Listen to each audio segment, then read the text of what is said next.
Yawning at Tigers, Chapter 5. Daniel Walker visits brothels, but not for the reason you think.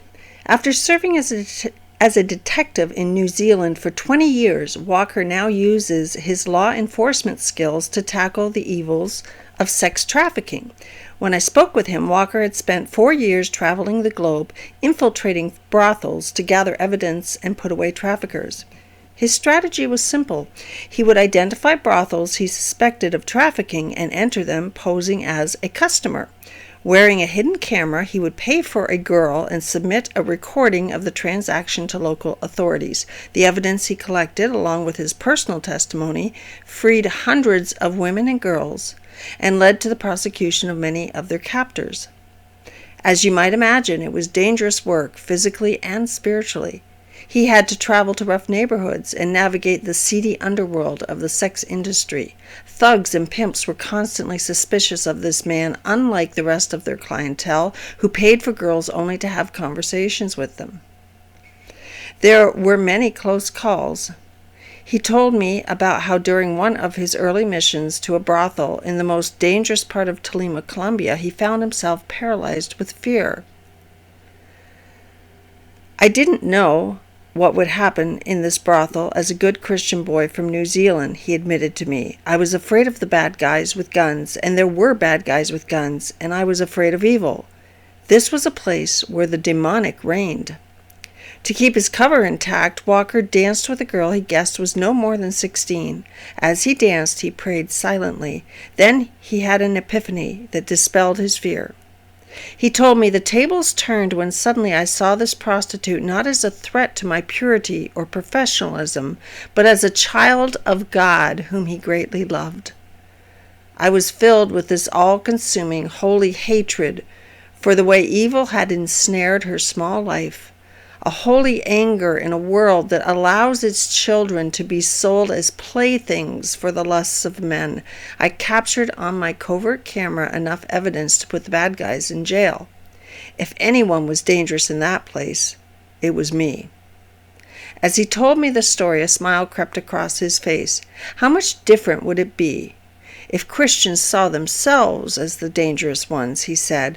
We are bearers of the most wild, dangerous, untamed force for good in the world. I attended a public university where the intellectual climate was decidedly secular. Even students who believed in a God seemed to find the idea of a holy God who judges sin absurd. Sure, I believe there's a God up there, a fellow student told me, but not the kind who judges people or cares about what I do. We are reluctant to acknowledge, let alone celebrate, a dangerous God. I get that. When words like danger get too close to God, we get nervous. It's not difficult to see why. We live in a time of religious terrorism, clergy abuse scandals, and crooked televangelists. Religious authority has 2 black eyes and a broken nose. In this environment, talk of God's dangerous qualities tramples all kinds of cultural taboos. Even committed Christians struggle with God's difficult attributes. When the committee tasked with developing a new hymnal for the Presbyterian Church, USA, met, a debate erupted over whether to include the popular modern hymn, In Christ Alone. One line from the song gave the committee pause. Till on that cross, as Jesus died, the wrath of God was satisfied. The committee considered adopting an alternative version designed to eliminate the song's mention of divine wrath. As Jesus died, the love of God was magnified. But the song's authors would not approve the alteration. In the end, the committee voted to exclude the song from their new hymnals. Pastors, too, awkwardly negotiate biblical passages that portray divine wrath or choose to avoid them altogether, opting to focus exclusively on grace and love. Some feel obliged to apologize for God. I sympathize with waffling preachers. To modern ears, parts of the Old Testament in particular sound foreign and offensive. In the prophetic books, God rages against Israel's unfaithfulness. The Psalms teem with imprecatory prayers, raw cries for God to rain down vengeance on the wicked. Fleeing the Old Testament is of little use. The New Testament offers ample evidence of a dangerous God as well. The Gospels record Jesus prophesying doom for unrepentant cities. In the book of Acts, the Holy Spirit strikes Ananias and Sapphira dead in a seemingly capricious act of judgment. In Revelation, Christ appears with eyes like blazing fire and a double-edged sword protruding from his mouth. In the later chapters of the book, God's wrath rises to an apocalyptic boil, spilling out on the earth. If we are honest, many of us don't take these aspects of God as seriously as we should. This is one area where we prefer the safe lagoon to the deep waters. Croatian theologian Miroslav Volf used to reject the concept of God's wrath. To him, the idea of an angry God was barbaric and backward. But Volf changed his mind when his country experienced a brutal war. As he reflected on the atrocities committed by his countrymen, he came to see God's wrath not just as acceptable, but also as necessary.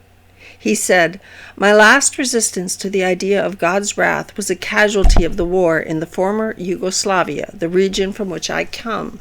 According to some estimates, 200,000 people were killed and over 3 million were displaced. My villages and cities were destroyed. My people shelled day in and day out, some of them brutalized beyond imagination, and I could not imagine God not being angry. Though I used to complain about the indecency of the idea of God's wrath, I came to think that I would have to rebel against a God who wasn't wrathful at the sight of this world's evil. God isn't wrathful in spite of being love. God is wrathful because God is love."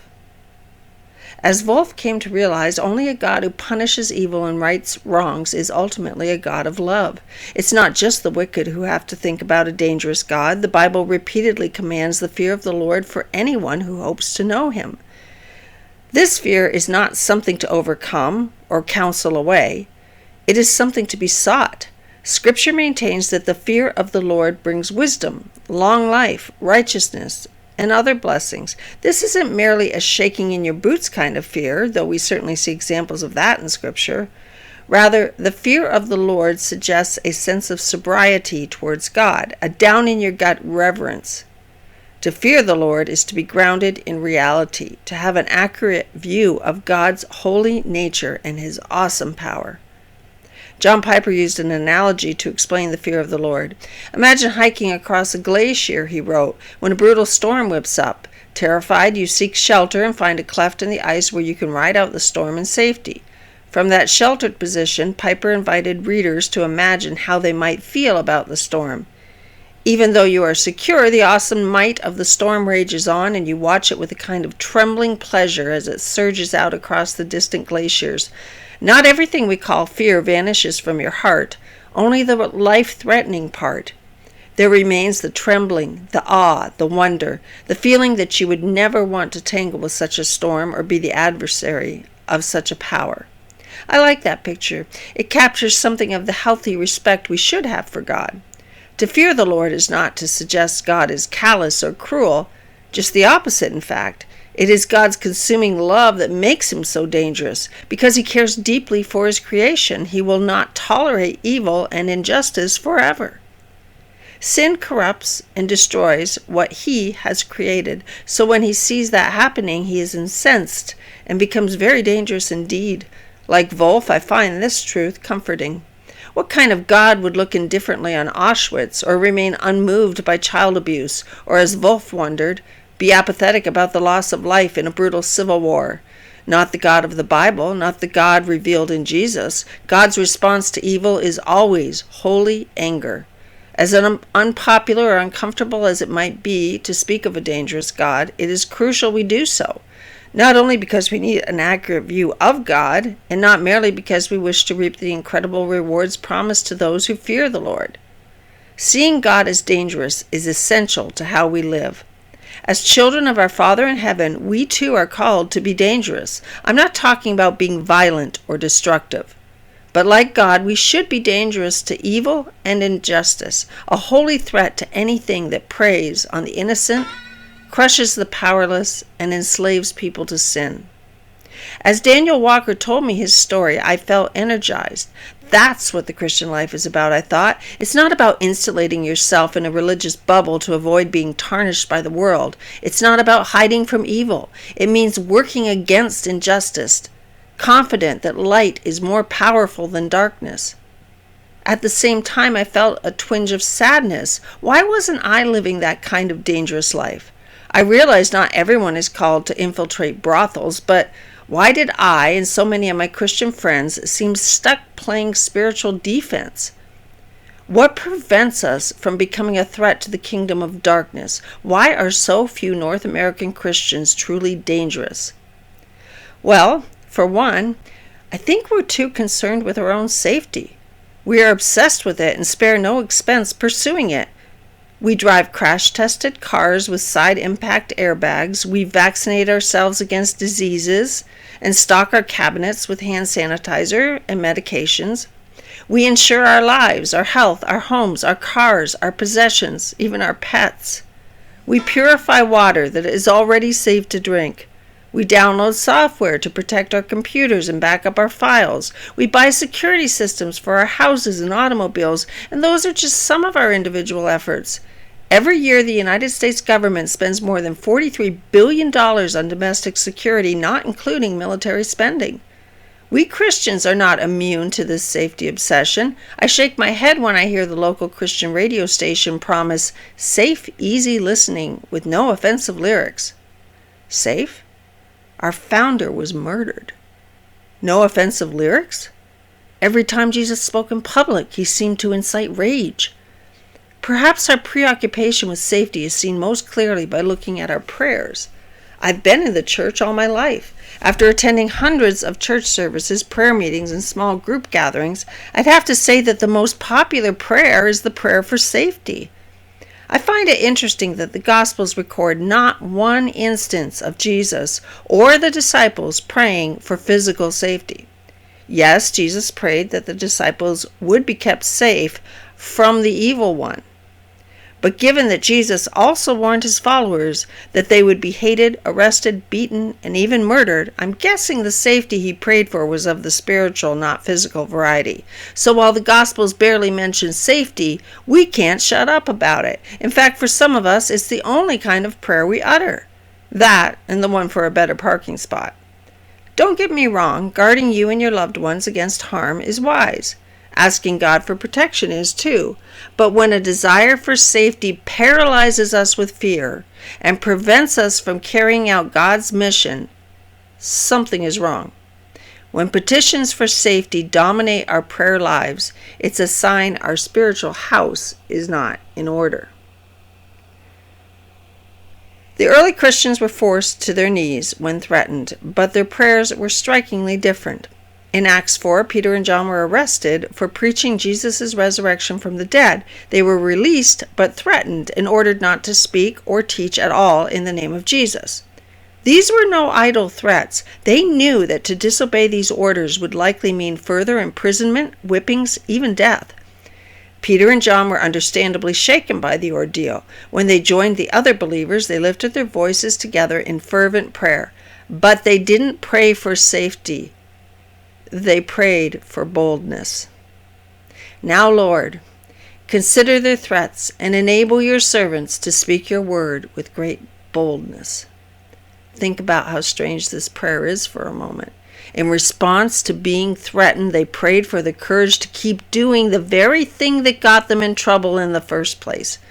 Probably not the response I would have. Such stories are not confined to biblical times. The same kind of commitment is alive and well amongst our brothers and sisters who live in places where the Christian faith is illegal.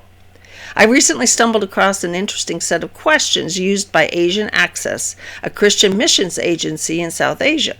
Church leaders in the organization use the following questions to determine a new convert's readiness to follow Christ. In the West, we might ask newcomers if they prefer contemporary or traditional worship. As you can see, the questions they ask in other parts of the world are quite different. Are you willing to leave home and lose the blessings of your Father? Are you willing to lose your job? Are you willing to go to the village and those who persecute you, forgive them, and share the love of Christ with them? Are you willing to give an offering to the Lord? Are you willing to be beaten rather than deny your faith? Are you willing to go to prison? Are you willing to die for Jesus?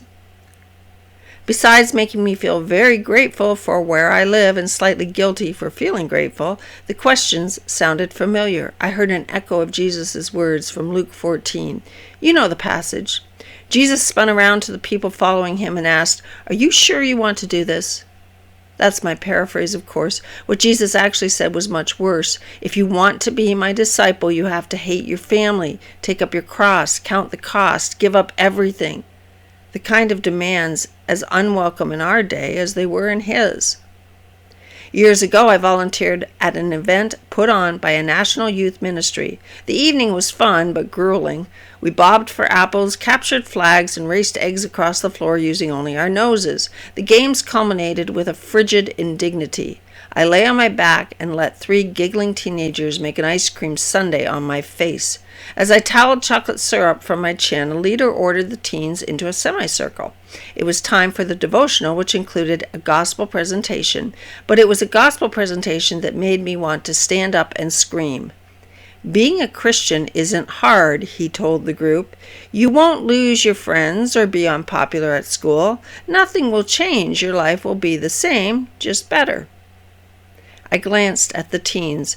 One was flicking Doritos at a friend, others whispered to one another or stared at the floor. None of them seemed to be listening.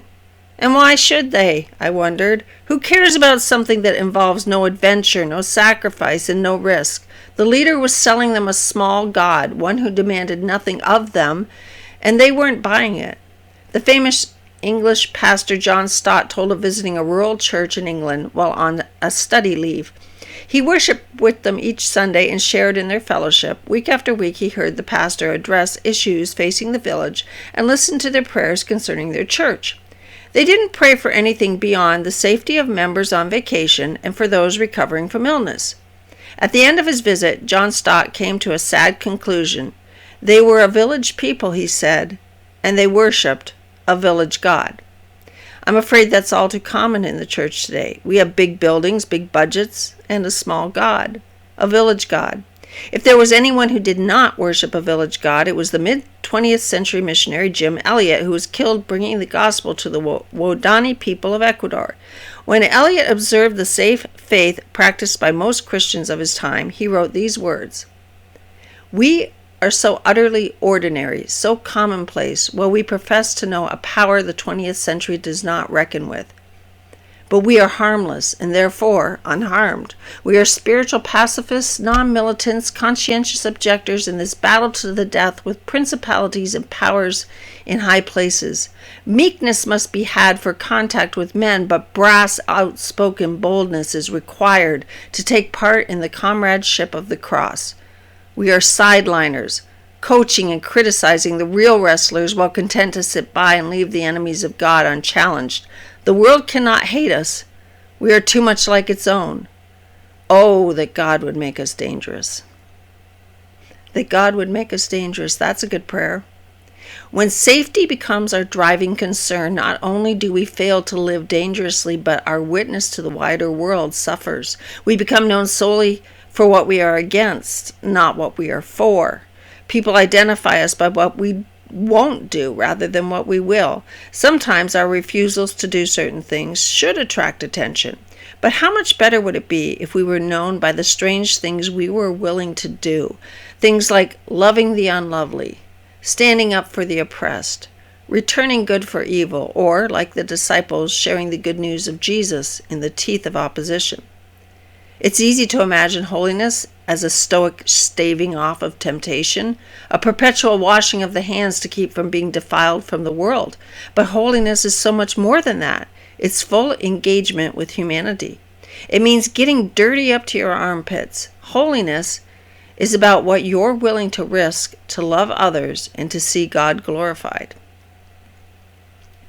One of history's riddles is the explosive growth of the early church. Scholars still puzzle over how an obscure Jewish sect grew to comprise more than half the Roman Empire within a relatively short time. Part of the answer lies in the fact that while fearlessly sharing the gospel, even under persecution, the early Christians also demonstrated radical compassion for their neighbors. The most dramatic example of this behavior came when a plague broke out in Caesarea early in the 4th century. While pagans who were still well rushed out of the city, Christians stayed behind to care for the sick and dying, often to the expense of their own lives. The early church father Eusebius left this account. The evidence of the Christians' zeal and piety was made clear to all the pagans. For example, they alone, in such a catastrophic state of affairs, gave practical evidence of their sympathy and philanthropy by works. All day long, some of them would diligently persevere in performing the last offices for the dying and burying them, for there were countless numbers and no one to look after them. While others, Christians, gathered together in a single assemblage all who were afflicted by famine throughout the whole city and would distribute bread to them all. When this became known, people glorified the God of the Christians and, convinced by the deeds themselves, confessed the Christians alone were truly pious and God-fearing. This kind of behavior caused the pagan emperor Julian to rail against the hated Galileans, who not only feed their own poor, but also ours, welcoming them into their agape. Why was Julian so angry? Because he recognized that the sacrificial compassion of the Galileans was dangerous to his dreams of a pagan empire. The willingness of the Christians to set aside their own safety for the sake of their neighbors was the best recruiting tool imaginable.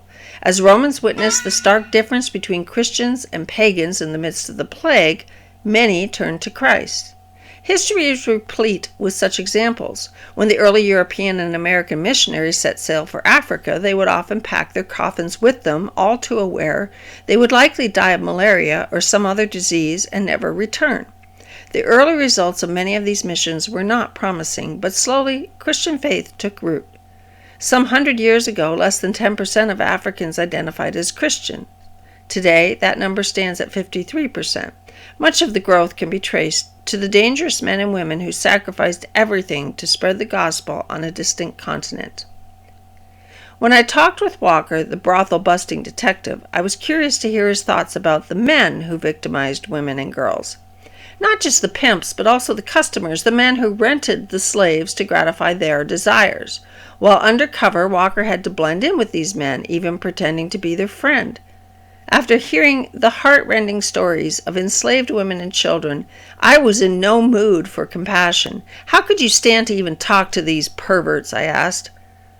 Walker acknowledged the difficulty. It's easy to hate the men, he said.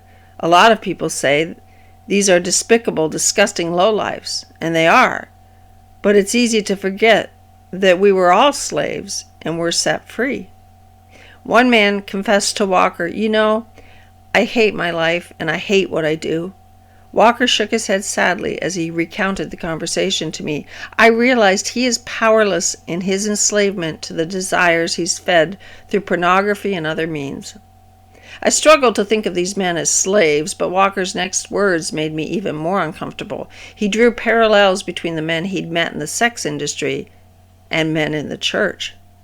So many men within the church are enslaved to vices because they haven't heard there's a far greater adventure, there's far greater pleasure than you'll ever find in the cheap imitations you're seeking out. Walker longs to see men rise up to abolish sex slavery rather than fund it.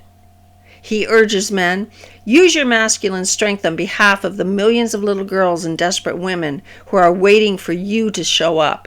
That's the adventure you're called to, because we're not doing that. They are trying to find an imitation that fills their need for risk and for danger and for adventure.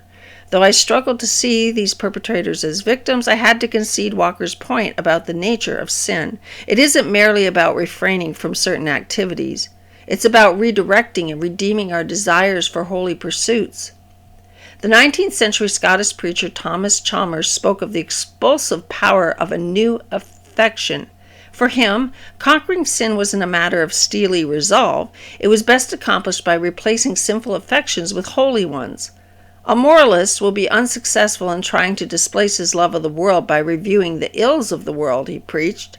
Misplaced affections need to be replaced by the far greater power of the affection of the gospel.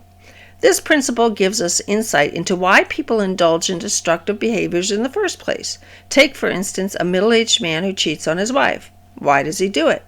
It's not simply because of raging hormones. He had more testosterone in his 20s.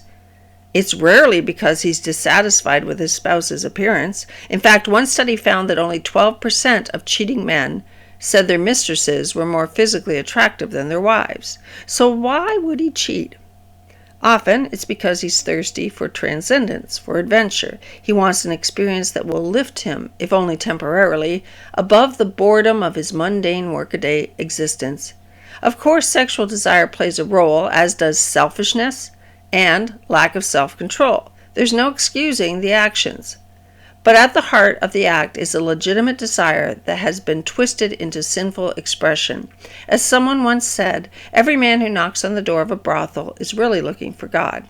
Misguided attempts to grasp for transcendence affect many areas of our lives. Connie Jacob, a Christian writer and activist, lamented the ways women have been reduced to their appearances through messages sent through shows like Desperate Housewives. Playing off the word desperate, she challenged other women to reimagine their role.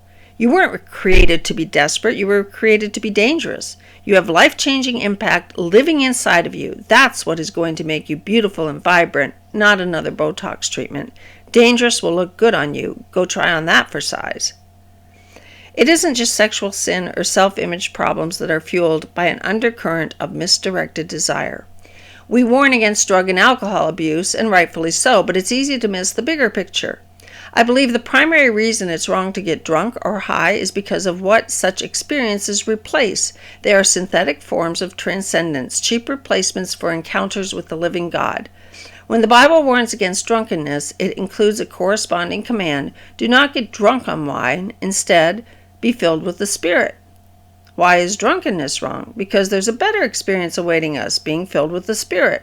Our desire for transcendence isn't the problem. Satisfying it in destructive ways is. Sin is the result of desires that have been sublimated and sent sideways. Sin hurts people and ruins relationships, but perhaps the greatest tragedy is what sin keeps us from, the grand adventure of a life lived with and for God.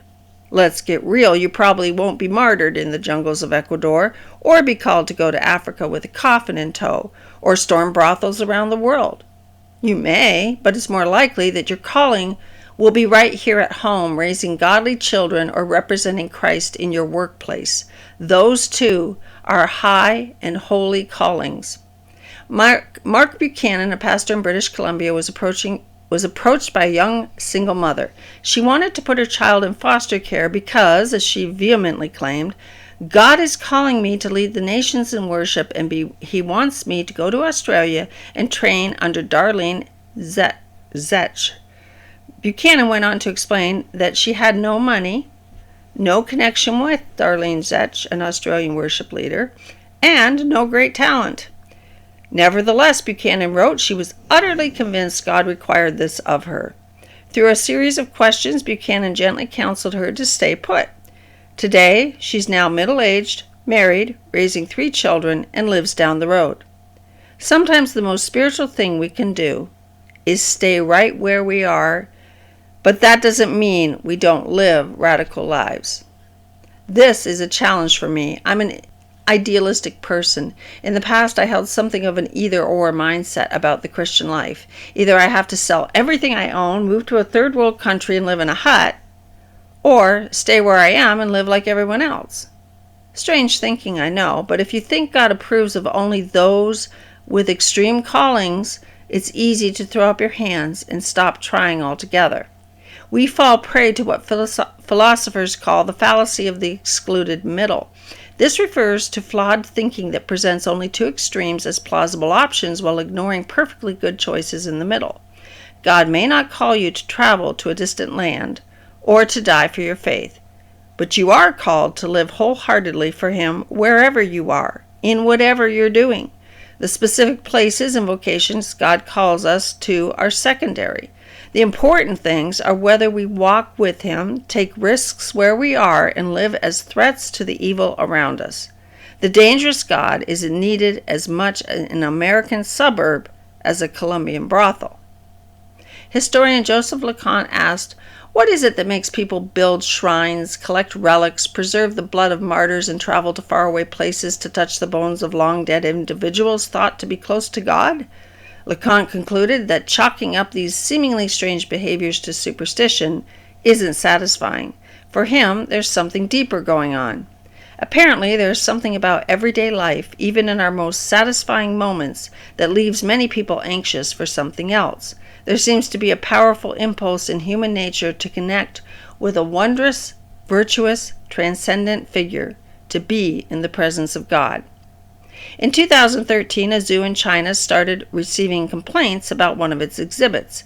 As visitors approached the African lion cage, they were puzzled to hear barking sounds coming from the creature inside.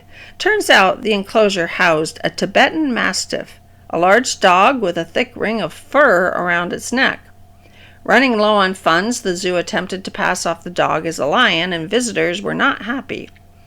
"The zoo is absolutely trying to cheat us," one visitor said. "If this works, why would people even bother to go to the zoo?" said another. "Indeed, no one goes to a zoo to see a dog." A friend remarked to me, "Everyone's scared of meeting a bear when they're out hiking, but when you go to the zoo, those are the animals that are most popular. It's the dangerous animals everyone wants to see." It's the same way with God. We may fear a dangerous, transcendent God, but we need him desperately. Other deities may suffice for a season. As long as things are going well, smaller and safer gods may keep us happy by promising never to rock the boat. But the moment we encounter evil, when our lives are overturned by injustice, that's when we need the dangerous God, the one who judges sin and hates evil. It's the same God who rescues us from our lives of quiet desperation. He alone can slake our thirst for transcendence and meaning. In the end, only this God will do.